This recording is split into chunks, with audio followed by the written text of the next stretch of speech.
good morning, good afternoon, good evening. My name is Junewoo Lim, and today I'll be presenting coupon bond pricing analysis. We'll explore how interest rate changes impact bond prices, which is a critical concept for financial analysts and investors. Understanding these price movements allows us to make informed investment decisions, whether we're buying bonds for fixed income or looking for capital gains. Before diving into calculations, let's first define the two types of bonds that we'll be analyzing today.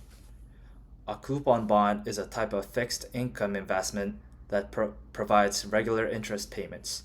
These are called coupon payments and repays the original amount, called the face value, at maturity.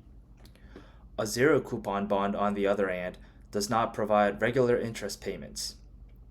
Instead, it is sold at a discounted price and the investor receives the full face value at maturity.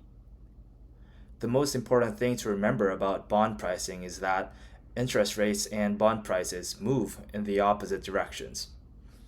If interest rates rise, bond prices fall, and if interest rates fall, then bond prices increase. So how exactly do we determine the price of a bond? For coupon bonds, we calculate the price by adding the present value of all future coupon payments to the present value of the final face value repayment. In other words, we look at all future cash flows the bond provides and discount them back to today's value based on the current interest rate. For zero coupon bonds, the price is even simpler. Since there are no regular interest payments, we only need to calculate the present value of the face value and see how much that would be worth today. So the key takeaway here is that if the market interest rate goes up, the discounting effect becomes stronger, reducing the bond's price. If the interest rates goes down, the bond price rises since the future cash flows are discounted at a lower rate. Now let's apply this concept to two different interest rate scenarios. In our first scenario, let's assume the market interest rate increases to 6% annually. Since this bond pays semi-annual interest, the effective rate per period is 3%. We need to calculate two things. First, the present value of the coupon payments. This means taking each $20 interest payment and adjusting it downward based on today's interest rate. Since there are 4 remaining payments, we discount each of them separately. The present value of the $1,000 face value, since this is paid at the end of the bond's term, we discount this amount 4 periods into future as well. After adjusting for the higher interest rate, the fair price of the bond is approximately $962.83. For a zero coupon bond, the price is even lower because there are no periodic interest payments, so the entire discounting effect is applied to the $1,000 face value alone. This brings the price down to $888.49. And you can also take a look at the calculation regarding the scenario 1. And so the key takeaway is that since interest rates increased, bond prices fell because the future cash flows are worth less when discounted at a higher rate.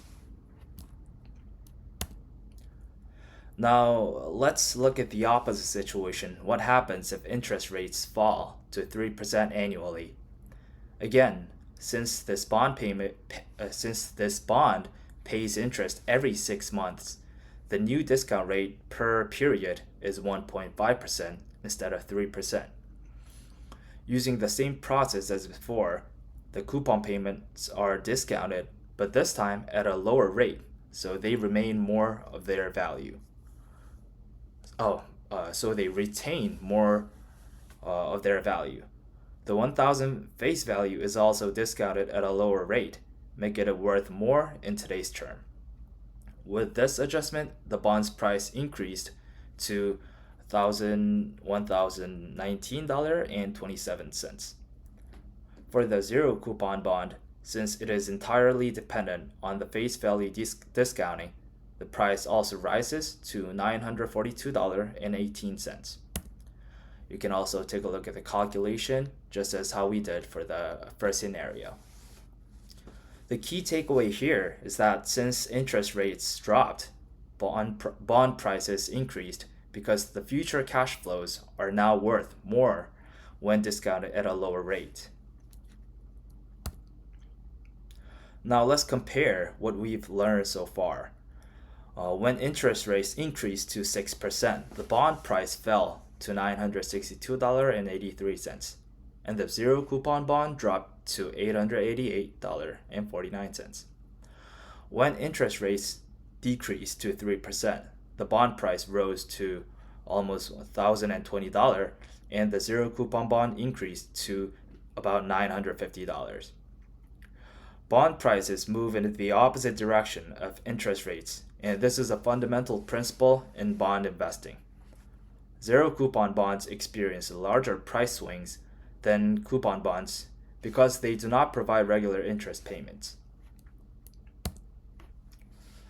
Now that we've seen how bond prices change, let's discuss what this means for investors. Then when to buy this bond? If interest rates are expected to decrease, bond prices will increase, making this a good investment opportunity. Investors seeking fixed, predictable income will also find coupon bonds attractive since they provide regular interest payments. Then when to avoid this bond? If interest rates are expected to rise further, bond prices will continue to fall, leading to capital losses. Zero coupon bonds are more volatile, so they may not be ideal for risk-averse investors. Before investing in bonds, it is essential to analyze interest rate trends and consider how they will impact bond prices in the future.